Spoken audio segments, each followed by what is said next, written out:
So now, all of a sudden, they're going to see that some of these cars are being insured for 100K plus. What do you think is going to happen?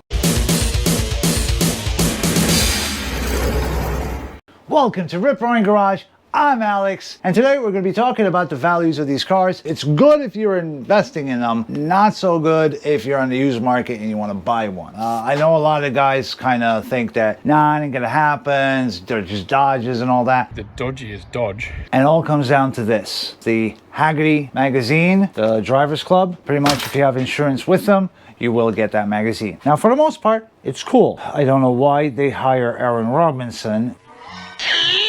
He is not a car guy, or rather, he's a car guy for him, screw the next generation over kind of car guy. Fuck Aaron Robinson.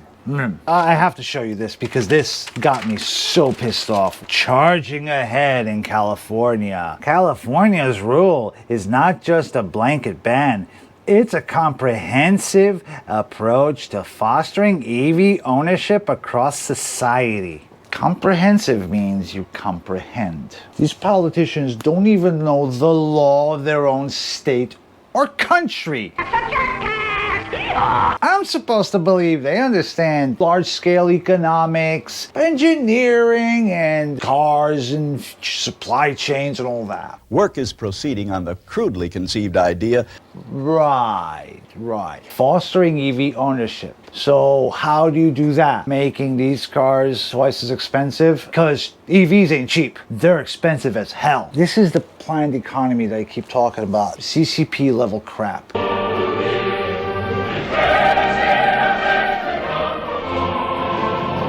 Let the market decide. If people care about environment or whatever, then they will put their money there. If they don't, either you didn't do a good job marketing, selling, whatever it is, be it idea or product, or it's bullshit. This ban is one of the reasons why it's not just going to be these cars. Do you want an electric Corvette? No. Do you want an electric Camaro? No. Do you want electric anything? No. Holy crap. Maybe if you got one of those, cell phones that's always on you with technology and all that, maybe you're the kind of person that would appreciate an electric car. But let me tell you, those are also the people that want it free from the government. That's the kind of irresponsible spending that causes so many business ventures to fail. And they also want it to be a cheap thing, the rideshare stuff. So auto manufacturers, you ain't selling as much as you think. I hope you're happy. This guy, man, why does he have a job for an organization that supposedly tries to promote car culture? Well, I'll tell you why. Hagerty used to be family owned and it was a great company. I loved Hagerty. That's why I put all my cars in this insurance company. But then they had an IPO. The owner and founder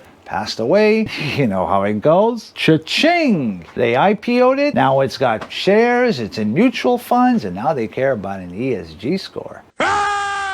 That's why you got people like Aaron Robinson pushing this. It's propaganda, really. Because Hagerty goes out of business. There will not be collector electric cars. If we had collector phones, people holding up giant flip phones and Motorola's from the 90s, maybe. But we don't have that. They're all non-functioning because of the batteries. Let's get back on topic. I'm getting easily distracted.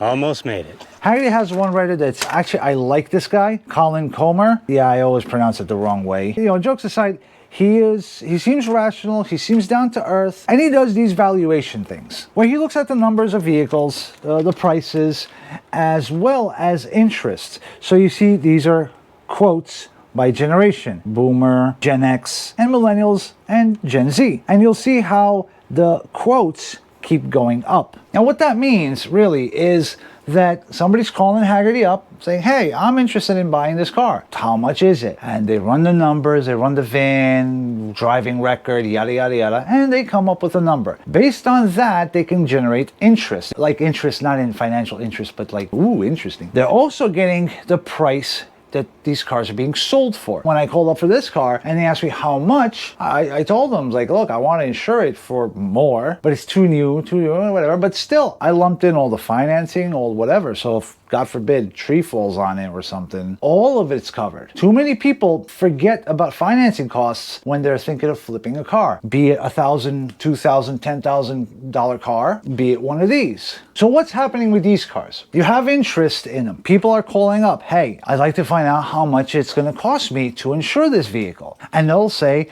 I want to insure it for X amount. That means you're adding a value. So it's no longer an MSRP insured car, it's MSRP plus financing. That automatically bumps up the value. So if it gets totaled, insurance will pay out not 120, they'll pay out 140, 150, 170, whatever your interest rate was, that's what they'll pay out, the total thing that's on your contract. They will ask for a copy of that. As more and more of these cars, these 22s, get insured, subscribe, that's going to raise up the prices because more and more people are going to be actually insuring them with their financing costs. People want to make a buck, right? Everybody wants that. Let's not kid ourselves. We're not talking about car flippers and whatnot. We're talking about regular Joes that, yeah, sure, they want to make an extra buck. The other thing is that what happens when Hagerty finally notices the prices of these cars? And then all of a sudden, you get an article like this with prices going up. Now they go year to year, and what I like about Colin, every year at the beginning of the year, he will go over his predictions because he does have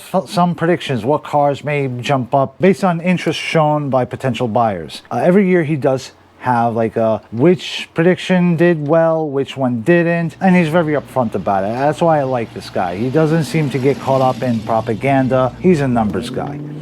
And interest is very subjective. Like, we're talking about two very different vehicles, Giant Excursion and Land Cruisers, right? Like, the values have been going up since 2020. You know, 2020, 2021 numbers come out, they have time to analyze it, so here we're on 22, and you see these kinds of jumps. I don't know what happened this year with these cars, and that we'll find out probably in January. But the general idea is that cars don't really follow, like, the things you may expect. Gas is at an all-time high, yet here we are with two giant gas guzzlers, giant SUVs, 12 miles to the gallon, and they're going up in value. Saying that, oh, these cars, everybody's looking for economy and all that, they're not going to sell well. No, that's the opposite. People that can buy a car like this, A, are not driving it as a commuter car, so they don't care about its mileage. B, well, if you got the money for this, they're also not really concerned about gas mileage. If you get one of these cars, you're not sure if it's a wise decision. My hunch that it's going to be, you're not going to lose money on these cars. So if Tuesday's elections didn't go so great,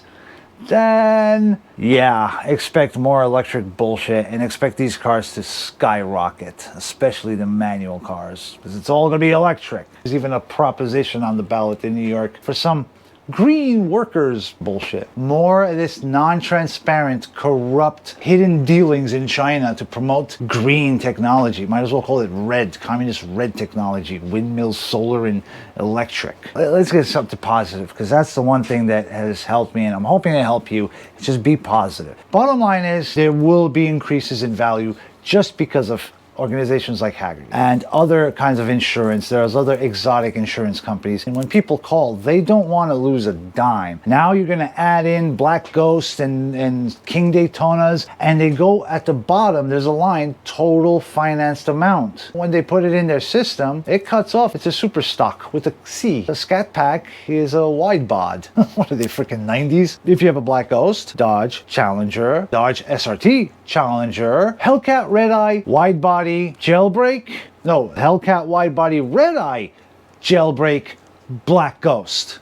It's not gonna, it's gonna be just Redeye. Maybe a Jailbreak, might say a Jailbreak. They're not gonna differentiate that much in their systems. So now all of a sudden they're gonna see that some of these cars are being insured for 100K plus. And because Dodge is making so many special edition cars, Scat Packs, narrow body, wide body, hundreds of them, most, if not all of those special edition cars will be going to Hagerty, Grundy, and other exotic insurance companies. What do you think is going to happen? So when you look at the total numbers of cars that are insured on Hagerty, right, you have all the last call cars, that big chunk of hundreds of cars, and then you'll have another group of people that decide, screw it, I'm not going to put this on Geico or State Farm. I'm going to insure my Scat Pack, the regular Hemi or whatever, Challenger Charger. I'm going to put it on Hagerty as well. And Hagerty's going to say, okay, how much you want to insure it for? 40 grand or 250 grand? And that's the kind of stuff that starts increasing prices, because this is the stuff that gets communicated to KBB, NADA, CCC, and all these other organizations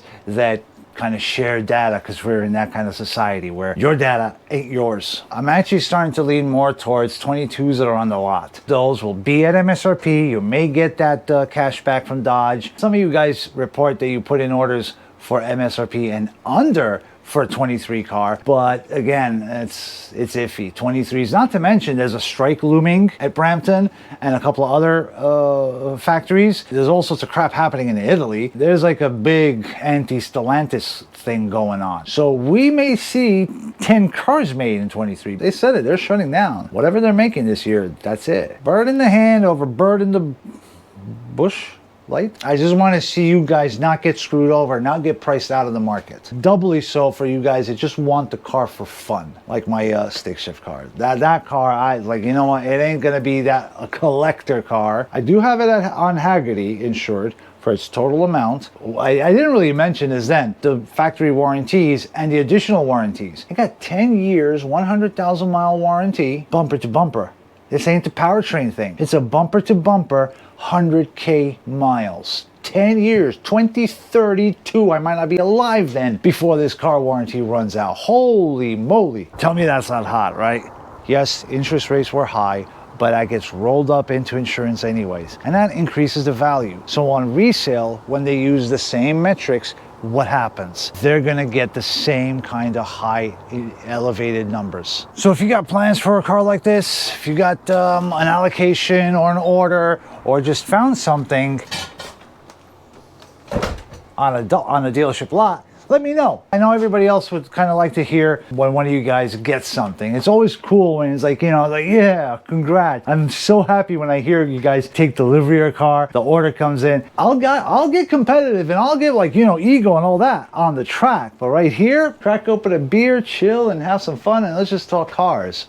It may be late in the game, no allocations, markups are going crazy, but don't give up. You know, if the economy doesn't improve, you're gonna see these cars go down just so dealers can move them off the lot. You as an individual, you can sit on it. You'll still drive it, have fun with it. Yeah, if somebody offers me a good amount, I'll sell. Dealership doesn't have that luxury. I'm betting that probably mid 23 to late 23, so next year, you're gonna see a lot of dealers with these cars that they can't move them. So I'm hoping this kind of stuff provides some use to you, some value. I will reply to comments. That includes on BitChute. Rumble, I don't really get notifications yet, but I do check the videos, you know.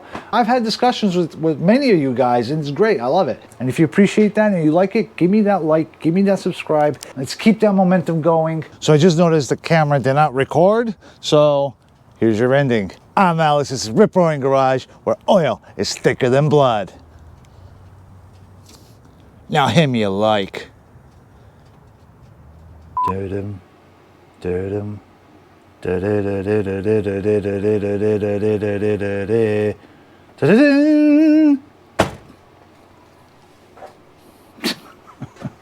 You're on my selfie stick.